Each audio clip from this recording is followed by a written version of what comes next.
আচ্ছা বলুন তো, দীপুদা মানেই কি শুধু দীঘা, পুরী আর দার্জিলিং? ওগুলো ছাড়াও এমন একটা জায়গা আছে না, যেখানে প্রতি বছর অন্তত একবার ফিরতে ইচ্ছে করে? এমন একটা জায়গা যার সাথে টানটা নারীর না হলেও হৃদয়ের তো বটেই, যেখানে লাল মাটির ধুলো বারবার গায়ে মাখতে ইচ্ছে করে। মনে হয় হারিয়ে যাই বিকেলের ওই সোনাঝুরির হাটে। তাই হারাবো বলেই শীতের এক অলস সকালে কলকাতা ছেড়ে বাইক ছোটালাম। আমি এখন কলকাতা থেকে মোটামুটি 60 কিলোমিটার দূরে হাইওয়ের ওপরে বাইক সাইড করে দাঁড়িয়ে আছি। যাচ্ছি বাঙালির খুব কাছের জায়গা, শান্তিনিকেতন। 9:17 বাজে। বোলপুর থেকে আমি 43 কিলোমিটার দূরে। আর চারদিকটা দেখুন। 10 মিনিটের ব্রেক নিয়ে নিলাম, কারণ এই সিনারিটা ছেড়ে বাইক চালিয়ে হু হু করে চলে যাওয়ার কোনো মানে হয় না। ট্রেনে করে গেলে ডেফিনেটলি কনভিনিয়েন্ট, বাট আমরা জানলার ভেতর থেকে এই সিনারিগুলো দেখতে পাই, সমস্ত কিছু ছুঁয়ে দেখতে পারি না। এখানে যদি বাইক নিয়ে বা রোড ট্রিপে আপনি আসেন, যেগুলো আপনি ট্রেনের জানলার ভেতর থেকে দেখছেন, সেগুলো অ্যাকচুয়ালি কিন্তু হাত দিয়ে ছুঁয়ে অনুভব করতে পারবেন। অসাধারণ সুন্দর একটা শীতের সকাল, রাস্তাটাকে তাড়িয়ে তাড়িয়ে এনজয় করতে করতে আসছি। কঙ্কালীতলাতে চলে এসেছি। আর কঙ্কালীতলায় আপনি যখন ঢুকছেন তখন কিন্তু লাইন দিয়ে আপনার এখানে পূজা সামগ্রী ডালার দোকান আছে। 50 টাকা আমাদের ডালা শুরু, তারপর আছে 101 টাকা করে, তারপর আছে 5 ফল দিয়ে 151, আবার নারকেল টারকেল দিয়ে 201 টাকা, আবার শাড়ি টাড়ি দিয়ে যদি কেউ দিতে চায় 501 টাকা আছে, 1001 টাকা আছে, 1501 টাকা আছে। তো আমি যখন ফ্যামিলি নিয়ে আসি, যখন পুজো দিই, তখন কিন্তু এই যে দোকানগুলো দেখছেন, এই দোকানগুলো থেকেই কিন্তু আমরা ডালা পুজো সামগ্রী কিনে এই যে সামনে কঙ্কালীতলা মন্দির, এই যে আমরা এখানে ঢুকে যাই।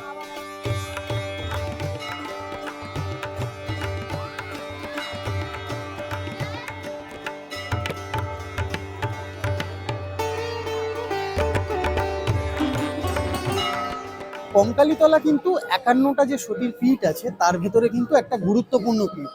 এই কঙ্কালীতলা মন্দিরের সবচেয়ে ইম্পর্টেন্ট জায়গা হলো আমার পিছনে আপনারা যে কুণ্ডটা দেখতে পাচ্ছেন, কারণ এই জলের ভেতরেই কিন্তু মায়ের কাঁখাল বা কোমর আছে।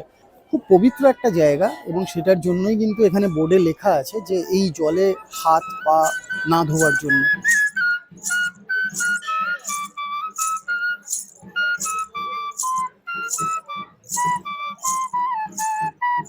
এখানে মন্দিরের ভেতরে ছবি তোলা কিন্তু মানা, বাট আপনাদেরকে ভাইবটা দেখাবার চেষ্টা করছি। জাস্ট দেখুন লাইনটা, বিশাল বড় লাইন। এখানে এত ধরনের জিনিস হচ্ছে, কেউ বাঁশি বাজাচ্ছেন, দূরে আপনার ঢাক ঢোলের আওয়াজ আসছে, লোকজন দাঁড়িয়ে আছেন এখানে পুজো দেওয়ার জন্য। মানে একদম কিন্তু জমাটি একটা জায়গা। এখানে দেখুন দাদারা চাদর বিক্রি করছেন, সব রকম জিনিস আপনারা এখানে পেয়ে যাবেন। এই যে দেখুন কত সুন্দর সুন্দর, খুব সুন্দর দেখতে। এটা কি দই দাদা? তো এখানে কিন্তু দাদারা এরকম সাইকেল নিয়ে দই বিক্রি করেন। আমি মাঝে মধ্যেই খাই, যখনই আসি আমি এই দই খাই।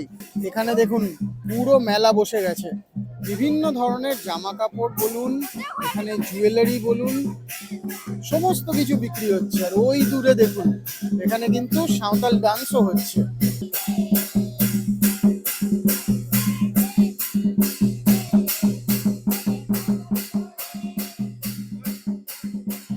আগে যখন আসতাম এখানে জাস্ট গুটি কয়েক দোকান ছিল, মানে আমি 12-13 বছর আগেকার কথা বলছি।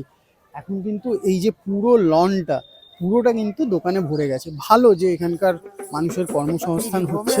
রাঙামাটি রাঙায় আমার দেহ মন, এই মাটিতে জন্মে ধন্য এই বাউল জীবন, তাই কঙ্কালী লালাটির ছড়ি তারা পিঠে মাতারা। কঙ্কালীতলা মন্দিরের জাস্ট বাইরেটাতে আপনি যদি চলে আসেন, ওখানে কিন্তু আপনার কোপাই নদীর ঘাট। শান্তিনিকেতন মানেই রবি ঠাকুর, আর রবি ঠাকুর মানেই হচ্ছে কোপাই নদী। আমরা এই নদীর রেফারেন্স কিন্তু ওনার লেখাতেও পেয়েছি। আমাদের ছোট নদী চলে আঁকে বাঁকে, বৈশাখ মাসে তার হাঁটু জল থাকে। এই কোপাই নদীকে ভিজুয়ালাইজ করেই কিন্তু কবিগুরু এটা লিখেছিলেন। জল যে খুব বেশি আছে তা কিন্তু নয়। এখন ডেফিনেটলি শীতকাল, জল কম থাকারই কথা। বর্ষাকালে কিন্তু ভালো জল থাকে এখানে। পার্কিংয়ের জায়গাটাতে চলে এসেছি। এখানে দেখুন দূরে কিন্তু আপনার বিভিন্ন খাবার দাবারের দোকান আছে। আর যেটা আছে সেটা হচ্ছে সামনে আপনার একটা শিব মন্দিরও আছে।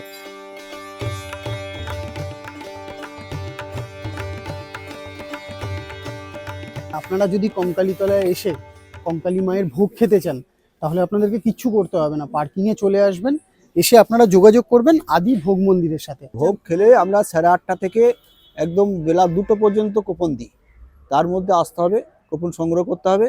কুপন সংগ্রহ করলে আমরা 12:30 থেকে 3টের মধ্যে খাওয়াই। কুপন একটা 60 টাকার আছে আর একটা 150 টাকার আছে।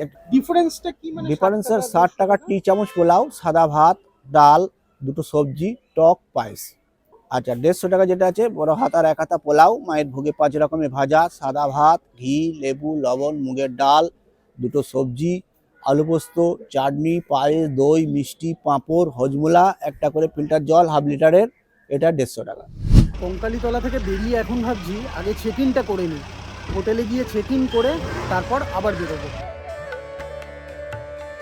শান্তিনিকেতনে সুন্দর থাকার জায়গা তো অনেক আছে, কিন্তু আমি যেখানে ছিলাম সেটা যেন ঠিক হোটেল না, আস্ত একটা ট্যুরিস্ট স্পট।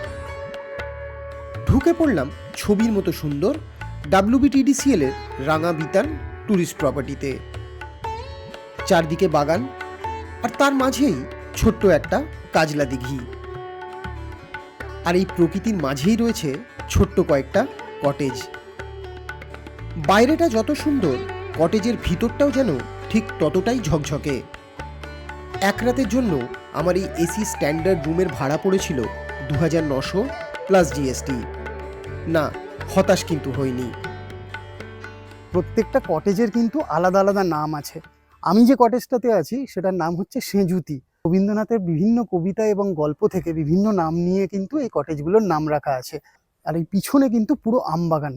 আপনি যদি গ্রীষ্মকালে আসেন আপনি অ্যাকচুয়ালি দেখবেন পুরো জায়গাটাতে আপনার আম হয়ে আছে, এবং মুকুলগুলো থেকে কিন্তু একটা অদ্ভুত সুন্দর গন্ধে এই পুরো জায়গাটা কিন্তু ভর্তি থাকে। এবার যেটা করতে হবে সেটা হচ্ছে এখানে লাঞ্চটা ট্রাই করি। লাঞ্চ করে ফটাফট মুভ করতে হবে আমাদেরকে, কারণ আমাদের এখনও কিন্তু কঙ্কালীতলা ছাড়া আর কিছুই দেখা হয়নি। এখন 1:38 বাজে। আমি অর্ডার দিয়েছি হচ্ছে ভেজ থালি। ভেজ থালি এখানে 200 টাকা নিচ্ছেন, তার সাথে আমি একটা এগ কারি আলাদা করে বলেছি, 2 পিস থাকে একটা প্লেটে। এখানকার খাবার কিন্তু আবারও বলছি খুব সুন্দর।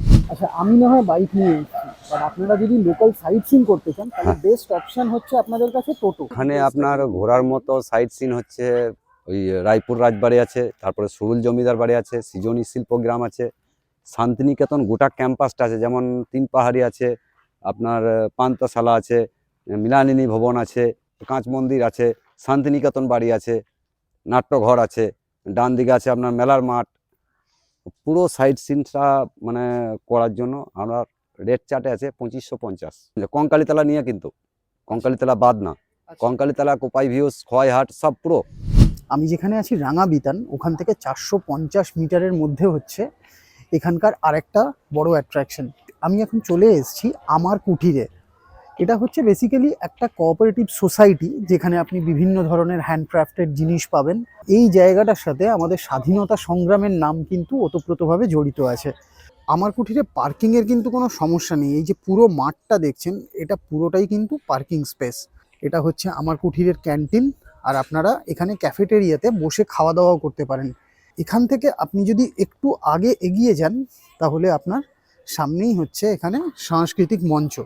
এখানে কিন্তু খুব সুন্দর বাউল পারফরমেন্স হয়। সামনে যদি আমরা আরেকটু এগিয়ে যাই, এই যে আপনারা বিল্ডিংটা দেখতে পাচ্ছেন, এখানেই কিন্তু আপনার বিভিন্ন ধরনের হ্যান্ডক্রাফটেড জিনিস পাওয়া যায়।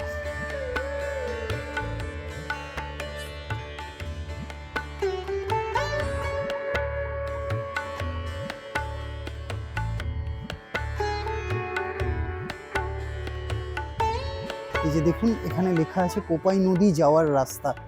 এই সুন্দর বাগানের পাশ দিয়ে সোজা যদি হেঁটে যাই তাহলে কিন্তু কোপাই নদী।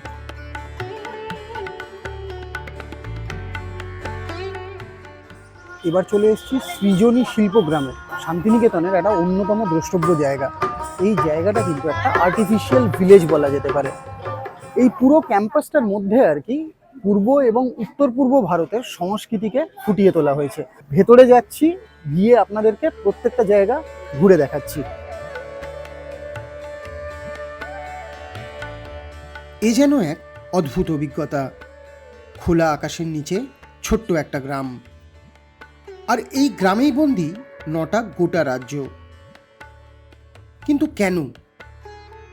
যাতে আমি, আপনি, আমরা সবাই ছুঁয়ে দেখতে পারি পূর্ব ও উত্তর পূর্ব ভারতের লোকশিল্প, হস্তশিল্প ও গ্রামীণ সংস্কৃতিকে একদম কাছ থেকে। ছোট ছোট কুঁড়ে ঘর, আর তাতেই ফুটে উঠেছে রাজ্যগুলোর সাধারণ মানুষের রোজ নামচা। গ্রামীণ সংস্কৃতির ছাপ এখানে কোনায় কোনায়।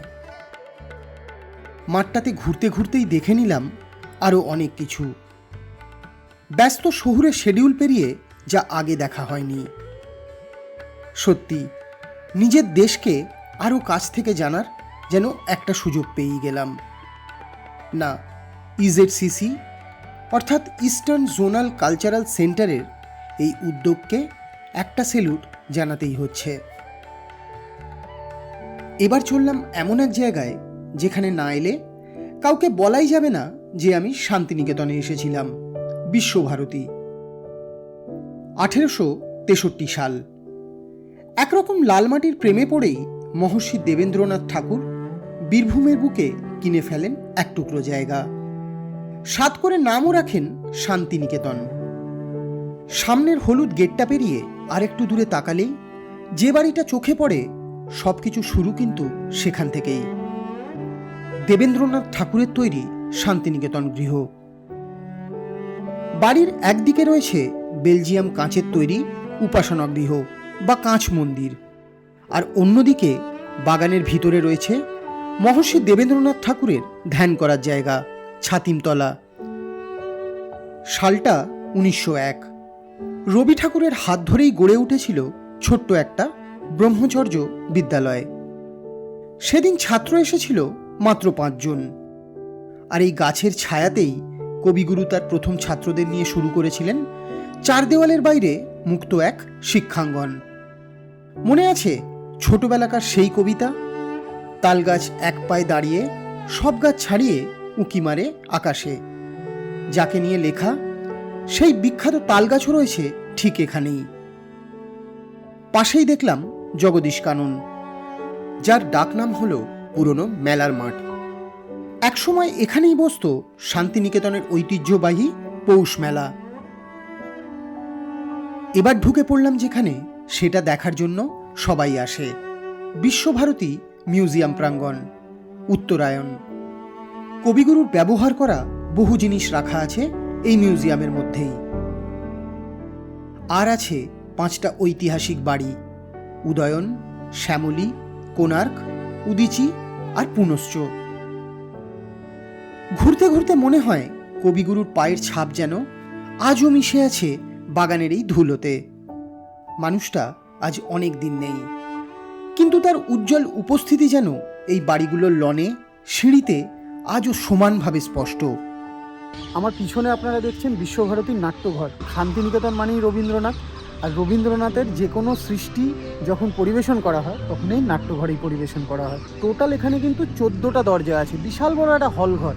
তাহলে বুঝতেই পারছেন জায়গাটার পরিধি কতটা বড়। আমার পিছনে এই যে সাদা বেদিটা দেখতে পাচ্ছেন, এটা কিন্তু শুধু একটা সাদা বেদি নয়, এটা কিন্তু ইতিহাসের একটা স্বাক্ষর।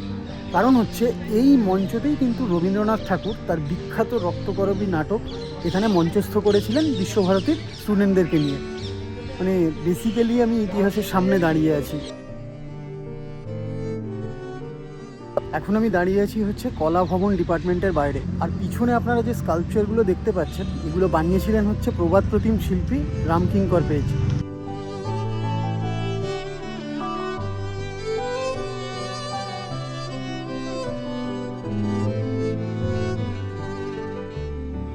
কলা ভবন কিন্তু দেখার মতো জায়গা। আমি পুরো হাঁটছি এবং কলা ভবনের ভেতরে কিন্তু বিভিন্ন ধরনের স্কাল্পচার আমার চোখে পড়ছে। আমার পিছনে যেটা আপনারা দেখতে পাচ্ছেন, এটা অ্যাকচুয়ালি কিন্তু একটা ইগলু।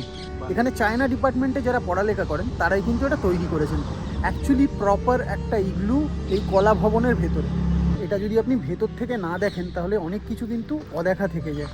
আর যদি আপনাকে ভেতর থেকে দেখতে হয় তাহলে ডিসেম্বরের 1 আর 2 তারিখে নন্দন মেলা হয়, তখন কিন্তু এই পুরো কলা ভবন খোলা থাকে। আপনারা একদম হাতে ছুঁয়ে সামনে থেকে দেখতে পারেন এই অমর সৃষ্টিগুলোকে। সন্ধে প্রায় হবে করছে, আর আলটিমেটলি চলে এসেছি শান্তিনিকেতনের যে এপিসেন্টার সোনাঝুরি হাটে। বাইক পার্কিং করতে অবস্থা খারাপ হয়ে গেল, কারণ হচ্ছে এখানে পুরো রাস্তাটাতে কিন্তু জ্যাম লেগে যায়। একদিকে শ্যামাবতী ক্যানেল আর উল্টো দিকে সোনাঝুরি হাট, এটাই কিন্তু শান্তিনিকেতনের মেন আকর্ষণ। তো যাই হোক, বাইক পার্ক হয়ে গেছে, এখন হাটে ঘোরাঘুরি করব। বিভিন্ন ধরনের জিনিস কিন্তু এখানে পাওয়া যায়। বীরভূমের ওই রাঙা মাটি রাঙায় আমার দেহ মন, এই মাটিতে জন্মে ধন্য এই বাউল জীবন। আমার কিন্তু পৃথিবীর কোনো বাজারে ঘুরতে এইরকম ইমোশনাল লাগে না, এইখানে ঘুরতে যেটা লাগে। অদ্ভুত একটা জায়গা, মানে চোখের সামনে বেসিক্যালি এই হাটটা কিন্তু বড় হলো। আগে এত দোকান ছিল না, সামান্য কিছু দোকান নিয়ে এই হাটটা বসতো। যত দিন গেছে, যত বছর গেছে, হাটটা কিন্তু আস্তে আস্তে এক্সপ্যান্ড করতে শুরু করেছে। তবুও আমি বলবো যে আজকে স্যাটারডে স্ট্যান্ডার্ডে কিন্তু কমই, এর থেকে অনেক বেশি ভিড় থাকে। কিন্তু ভিড় কম হোক আর বেশি হোক, উন্মাদনায় কোনো ভাঁটা পড়েনি। মানে এখানে এসে বেসিক্যালি বোঝা যায় যে শান্তিনিকেতনে সেই শনিবার বা সেই রোববার কত মানুষ ঘুরতে এসেছে। তাই কঙ্কালি লালাটের ছড়ি তারা পিঠে মাতারা, আর নানুর গ্রামের আমি চন্ডী প্রেমে পাগল পাড়া, আছে কবি গুরু শান্তি আছে। যদি আপনি ফ্যামিলি নিয়ে আসেন, আপনার কিন্তু পকেট খালি হতে বাধ্য। মানে যেটা আপনি দেখবেন সেটাই মনে হবে কিন্তু আপনার বাড়ির ড্রয়িং রুমের জন্য নিয়ে চলে যাই। নয় সাজিয়ে রাখবো, নয় গায়ে পরবো, আর না হয় পেটের মধ্যে ঢোকাবো।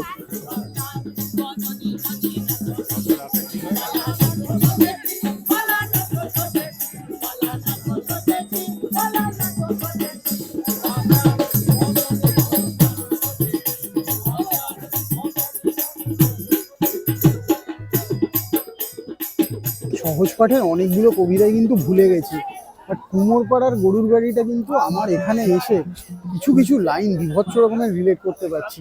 একটা লাইন ছিল, উচ্ছে বেগুন পটল মূলো বেতের বোনা ধামাকুলো। উচ্ছে বেগুন পটল মূলো কিন্তু এখানে দেখতে পাইনি, বেতের বোনা ধামাকুলো কিছু কিছু দেখেছি।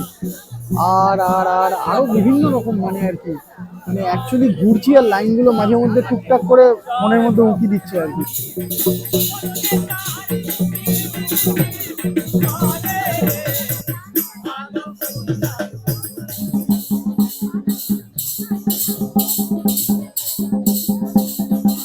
দাদা দই আছে? দই কত দাদা? এই ছোট নেই এর থেকে? রাবড়ি কোথায় দেখি, কত বড়? খুলতে হবে না আপনাকে, বাইরে থেকেই দেখানো। সোনাঝুরি হাটের কিন্তু আরেকটা নাম হচ্ছে খোয়াইয়ের হাট। খোয়াইয়ের হাটে বসে এই রাবড়িটা খাচ্ছি। শীতকাল, জাস্ট অন্ধকার হবে, এটা না খেয়ে কিন্তু যেতে ইচ্ছে করলো না। তো এই হচ্ছে রাবড়ি, এখন মুখে দিয়ে দেখি। 40 টাকা নিল ঠিকই, কিন্তু ভালো খেতে। আর যেরকমই খেতে হোক, সোনাঝুরি হাটে বসে রাবড়ি খাচ্ছি, এই এক্সপিরিয়েন্সগুলো তো মানে বাড়ি গিয়ে পাবো না। অন্ধকার হয়ে গেছে, সোনাঝুরি হাটও কিন্তু ঘোরা হয়ে গেছে।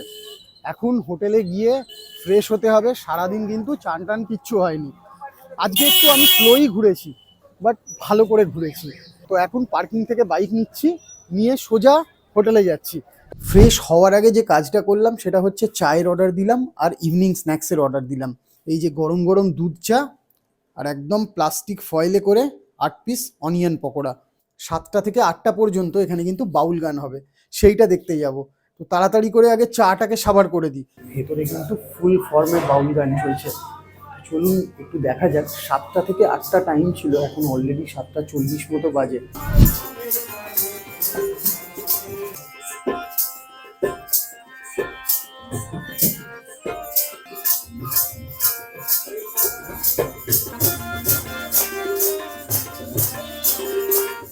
এখন 8টা বাজে, বাইরের অবস্থা দেখুন, পুরো অন্ধকার। কিন্তু এই স্ট্রিট লাইটগুলো যদি না থাকতো তাহলে কিন্তু একটা পুরো ভৌতিক পরিবেশ তৈরি হতো এখানে। এই জায়গাটা কিন্তু দারুণ সুন্দর, মানে একদম লোক্যালিটি থেকে দূরে, আপনার খুব ভাল লাগবে।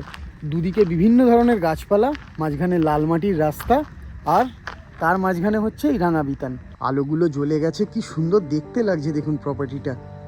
একদম মনে হচ্ছে এখানে ভেতরে দুর্গাপুজো চলছে। দূরে যে আপনারা কালারফুল লাইটগুলো দেখতে পাচ্ছেন, এটা কিন্তু অফিস ঘর ওনাদের।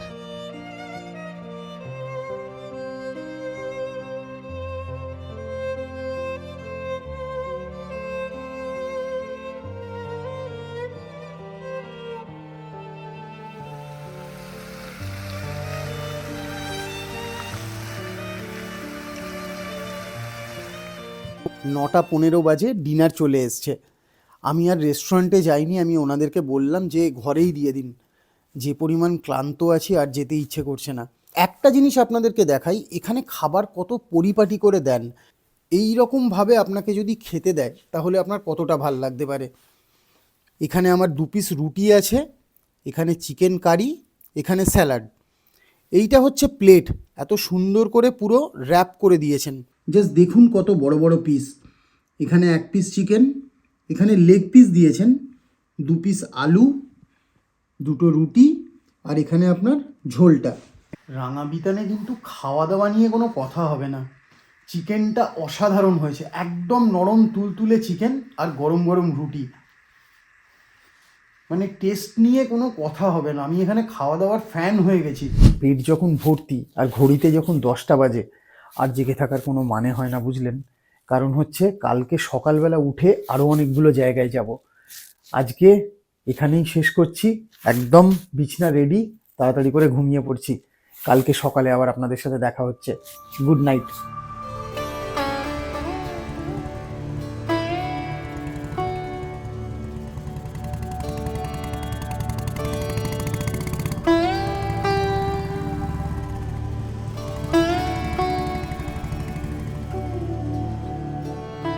Good morning. কবিগুরুর মাটিতে একটা নতুন সকাল। এখন 6:15 বাজে। সকালবেলা উঠে কিন্তু আমি চলে এসেছি কোপাই নদীর ভিউ পয়েন্টে। আমার পিছনে এই যে নদীটা আপনারা দেখতে পাচ্ছেন, এটাই কিন্তু কোপাই নদী। বিভিন্ন পাখি ডাকছে, আর আপনার দূরে দেখুন এখনো কিন্তু নদীর ওপরে কুয়াশা হয়ে আছে। একদম চুপচাপ শান্ত, জাস্ট শান্তিনিকেতনের ঘুম ভাঙছে, বোলপুরের জাস্ট ঘুম ভাঙছে।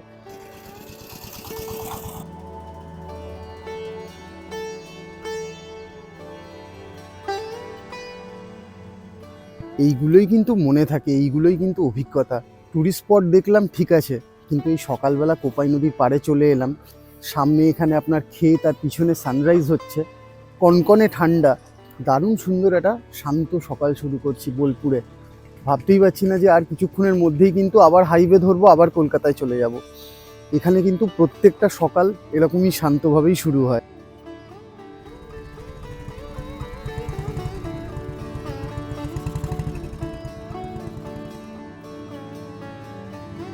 শান্তিনিকেতনে এসে যদি সোনাঝুরি বনের মধ্যে দিয়ে না হাঁটলাম, তাহলে আর কি শান্তিনিকেতনে এলাম। তো কোপাই নদীর ভিউ পয়েন্ট থেকে এখন চলে এসেছি সোনাঝুরি হাট যেখানে বসে, এক্স্যাক্ট ওই জায়গাটাতে। আপনি যদি সকালবেলা চলে আসেন, যখন হাটগুলো বসে না, তখন কিন্তু আপনি এক্স্যাক্টলি এই রকমই জায়গাটাকে পাবেন।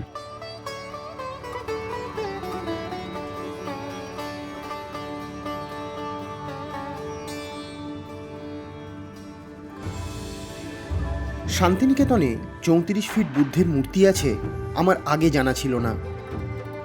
আচমকাই পৌঁছে গেলাম সোনাঝুরি ফরেস্টের একদম পাশে বুদ্ধিস্ট ওয়েলফেয়ার মিশনে। তাই হাতে সময় থাকলে সোনাঝুরির পথেই দেখে নিতে পারেন গ্রামের মধ্যে ছোট্ট এই বৌদ্ধ স্তূপাটাকে।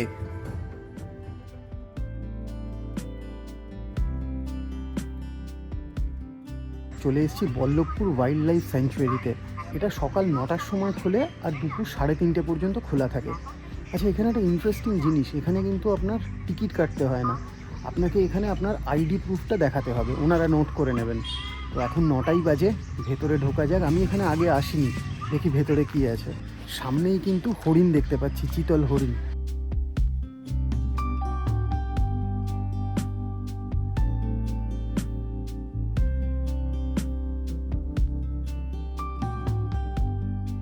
এখানে আপনার কিন্তু অনেকগুলো চিতল হরিণ ছাড়া আছে, আর জায়গাটাও খুব সুন্দর, পুরো গাছপালা দিয়ে ঘেরা, একদম চুপচাপ। খুব কম লোকজনই এসছেন, আমরা একদম ফার্স্টের দিকে ঢুকে গেছি।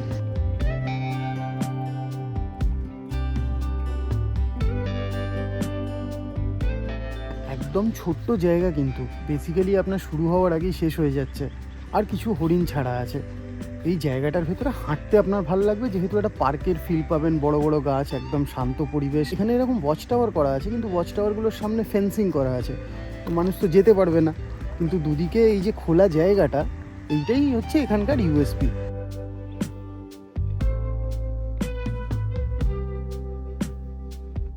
তো এই হচ্ছে বল্লভপুর ওয়াইল্ড লাইফ স্যাংচুয়ারি। একদম ছোট্ট একটা জায়গা, ঘোরা হয়ে গেল 10-15 মিনিটের মধ্যেই। এবার প্ল্যান হচ্ছে হোটেলে যাব, গিয়ে চেক আউট করবো।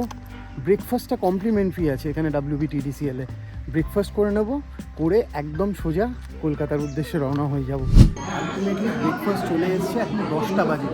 ফটাফট ব্রেকফাস্ট করতে হবে, করে কিন্তু কলকাতার জন্য বেরোতে হবে। এখানে 4 পিস পাউরুটি দিয়েছেন, এখানে আপনার সস, বাটার, 2টো বয়েলড এগ দিয়েছেন, আর তার সাথে আপনার রসগোল্লা আর কলা।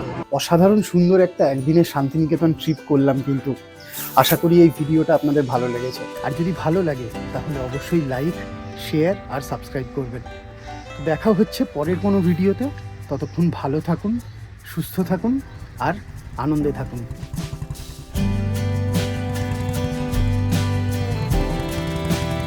ফিরবো ভাবলেই কি ফেরা যায়? তার উপর জায়গাটা যদি হয় সুরুল রাজবাড়ির মতো এক টুকরো ইতিহাস। আমি এখন চলে এসেছি শান্তিনিকেতনের আরও একটা ঐতিহাসিক জায়গায়, সুরুল রাজবাড়ি। অনেক বড় একটা ইতিহাস জড়িয়ে আছে এখানে। ঢোকার জন্য প্রবেশ মূল্য হচ্ছে 10 টাকা। সময়টা অষ্টাদশ শতক। শ্রীনিবাস সরকার ব্রিটিশ ইস্ট ইন্ডিয়া কোম্পানির সাথে ব্যবসা করে লক্ষ্মীলাভ করেই ফেললেন, পেলেন সরকার উপাধিও। আর তারই হাতে তৈরি এই জমিদার বাড়ি। ভিতরে রয়েছে ঠাকুর দালান, নাট মন্দির, আরও কত কি। এও শোনা যায় স্বয়ং রবীন্দ্রনাথ ঠাকুর নাকি একটা রাত কাটিয়েছিলেন এই জমিদার বাড়িতেই।